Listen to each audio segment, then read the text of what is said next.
Good morning, Pre-K. Today we're going to continue reading Charlotte's Web.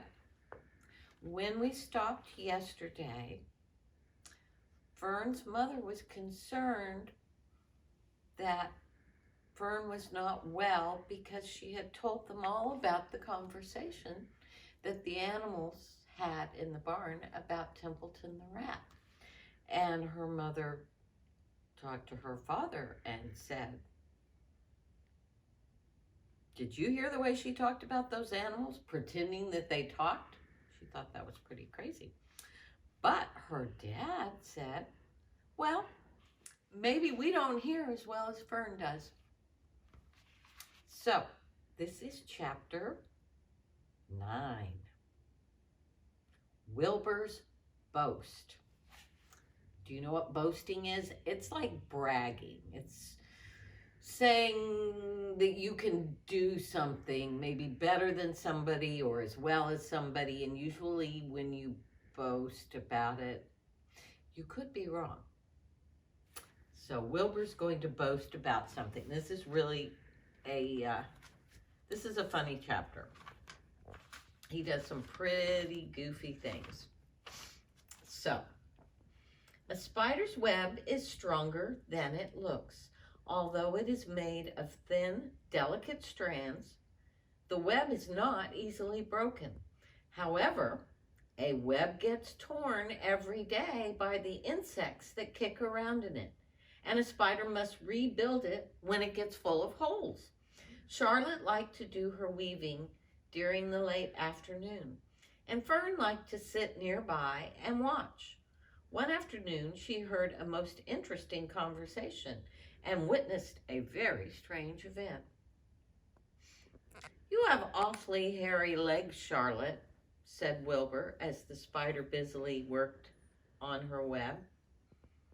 "My legs are hairy for a good reason," replied Charlotte. "Furthermore, each leg of mine has 7 sections: the coxa, the trichanter, the femur, the patella, the tibia, the metatarsus, and the tarsus." Wilbur sat bolt upright. "You're kidding," he said. "No, I'm not either." "Say those names again. I didn't catch them the first time." So Charlotte rattled them off. "Goodness," said Wilbur, looking down at his own chubby legs. "I don't think my legs have 7 sections." "Well," said Charlotte, "you and I lead different lives. You don't have to spin a web. It takes real legwork." "I could spin a web if I tried," said Wilbur, boasting. "I've just never tried." "Let's see you do it," said Charlotte. Fern chuckled softly and her eyes grew wide with love for the pig. "Okay," replied Wilbur. "You coach me and I'll spin one. It must be a lot of fun to spin a web. How do I start?" "Take a deep breath," said Charlotte, smiling. Wilbur breathed deeply. "Now climb the highest place you can get to like this," and Charlotte raced to the top of the doorway. Wilbur scrambled to the top of the manure pile. "Very good," said Charlotte. "Now make an attachment with your spinnerets, hurl yourself into space, and let your drag line out as you go down." Wilbur hesitated a moment, then jumped out into the air. He glanced hastily behind to see if a piece of rope was following him to check his fall. But nothing seemed to be happening in his rear. And the next thing he knew, he landed with a thump. "Oomph," he grunted. Charlotte laughed so hard, her web began to sway. "What did I do wrong?" asked the pig when he recovered from his bump. "Nothing," said Charlotte. "It was a nice try." "I think I'll try again," said Wilbur cheerfully. "I believe what I need is a little piece of string to hold me." The pig walked out of his yard. "You there, Templeton," he called. The rat poked his head out from under the trough. "Got a little piece of string I could borrow?" asked Wilbur. "I need it to spin a web." "Yes, indeed," replied Templeton, who saved string. "No trouble at all, nothing to oblige." He crept down in his hole. He pushed the goose egg out of the way, returned with an old piece of dirty white string. Wilbur examined it. "It's just the thing," he said. "Tie one end to my tail, will you, Templeton?" Wilbur crouched low with his thin, curly tail toward the rat. Templeton seized the string, passed it around the end of his tail, and tied 2 half hitches. Charlotte watched in delight. Like Fern, she was truly fond of Wilbur, whose smelly pen and stale food attracted the flies she needed, and she was proud to see that he was not a quitter and was willing to try again to spin a web. While the rat and the spider and the little girl watched, Wilbur again climbed to the top of the manure pile, full of energy and hope. "Everybody watch," he cried. And summoning all his strength, he threw himself into the air head first. The string trailed behind him, but as he had neglected to fasten the other end to anything, it didn't really do any good. And Wilbur landed with a thud, crushed and hurt. Tears came to his eyes. Templeton grinned. Charlotte just sat quietly. After a bit, she spoke. "You can't spin a web, Wilbur, and I'd advise you to put the idea out of your mind. You lack 2 things needed for spinning a web." "What are they?" asked Wilbur sadly. "You lack a set of spinnerets, and you lack know-how." So here's Templeton. He's tying the string to Wilbur's tail. And here's Wilbur's big, amazing jump off the manure pile with the string that's attached to nothing.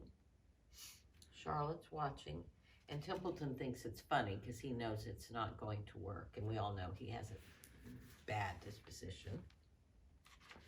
So, you lack the know-how, but cheer up. You don't need a web. Zuckerman supplies you with 3 big meals a day. Why should you worry about trapping food? Wilbur sighed. "You're ever so much cleverer and brighter than I am, Charlotte. I guess I was just trying to show off. Serves me right." Templeton untied his string. He took it back to his home. Charlotte returned to her weaving. "You needn't feel too badly, Wilbur," she said. "Not many creatures can spin webs. Even men aren't as good as spiders, although they think they're pretty good, and they'll try anything. Did you ever hear of the Queensboro Bridge?" Wilbur shook his head. "Is it a web?" "Sort of," replied Charlotte. "But do you know how long it took men to build it? 8 whole years. My goodness, I would have starved to death waiting that long. I can make a web in a single evening." "What do people catch in the Queensboro Bridge? Bugs?" asked Wilbur. "No," said Charlotte, "they don't catch anything. They just keep trotting back and forth across the bridge, thinking there's something better on the other side. If they'd hang head down on top of the thing and wait quietly, maybe something good would come along. But no, with men it's rush, rush, rush, rush every minute. I'm glad I'm a sedentary spider." "What does sedentary mean?" asked Wilbur. "Means I sit still a good part of the time and don't go wandering all over creation. I know a good thing when I see it, and my web is a good thing, and I stay put and I wait for what comes. Gives me a chance to think." "Well, I'm sort of sedentary myself, I guess," said the pig. "I have to hang around here whether I want to or not. You know where I'd really like to be this evening?" "Where?"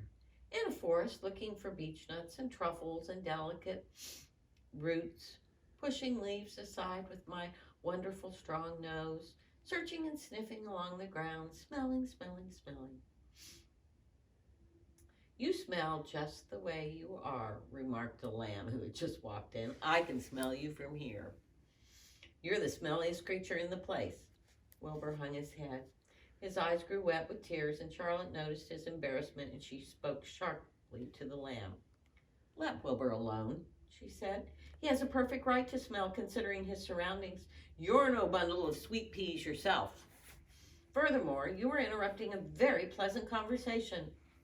"What were we talking about, Wilbur, when we were so rudely interrupted?" don't remember, said Wilbur. It doesn't matter. Let's talk. Let's not talk anymore for a while, Charlotte. I'm getting sleepy. You go ahead and finish fixing your web, and I'll just lie here and watch you. It's a lovely evening. And Wilbur stretched out on his side. Let me see here. Well, I'll go ahead and finish. This is a long chapter. So I understand if you need to stop and go to the bathroom and come back. Twilight settled over Zuckerman's barn, and a feeling of peace. Fern knew it was almost supper time, but she just couldn't bear to leave. The swallows passed on silent wings in and out of the doorways, bringing food to the young ones, and from across the road a bird sang. Lurvy sat down under the apple tree and lit his pipe, and the animals sniffed the familiar smells. Wilbur heard the trill of the tree toad and the occasional slamming of the kitchen door, and all these sounds made him feel comfortable and happy, for he loved life and he loved to be part of the world on a summer evening. But as he lay there, he remembered what the old sheep had told him. The thought of death came to him, and he began to tremble in fear.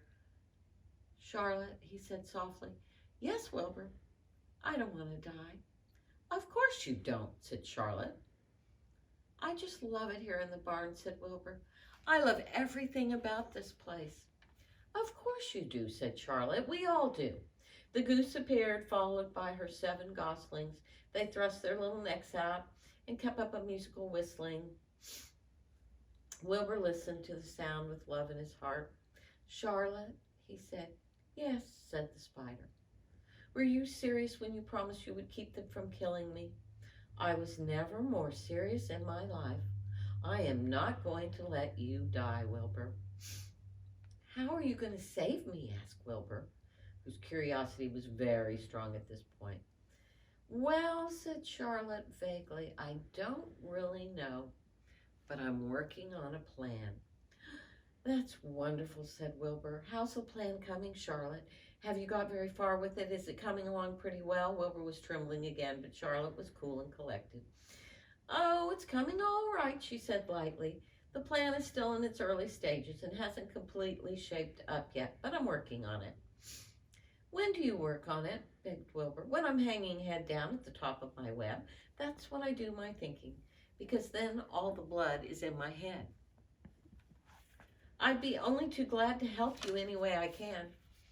Oh, I'll work it out alone, said Charlotte. I can think better alone. All right, said Wilbur, but don't fail to let me know if there's anything I can do to help, no matter how slight.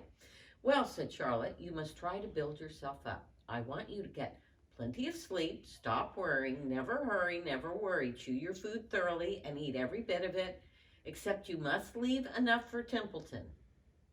Gain weight and stay well. That's the way you can help. Keep fit and don't lose your nerve.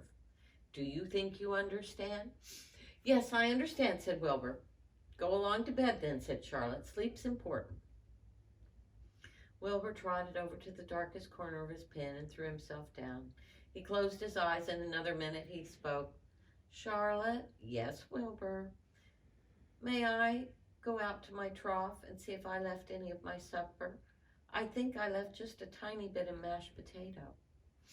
Very well, said Charlotte, but I want you in bed again without delay.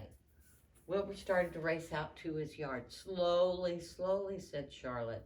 Never hurry and never worry. Maybe that's what I should tell all of you running feet at school from now on. Never hurry, never worry. We're using walking feet. Wilbur checked himself and he walked slowly to his trough. He found a bit of potato, he chewed it carefully, swallowed it, and walked back to bed. He closed his eyes. He was silent for a while. Charlotte, he said in a whisper. Yes.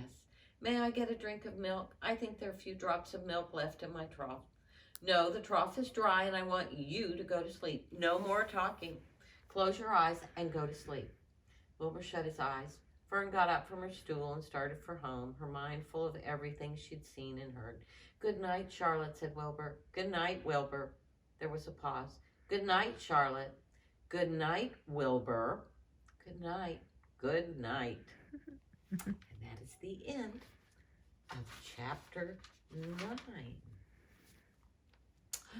Tomorrow is my favorite chapter in the whole book. It's called The Explosion. Do you have any idea what might explode? Well, you'll find out tomorrow. Have a great day. I miss you guys. Bye.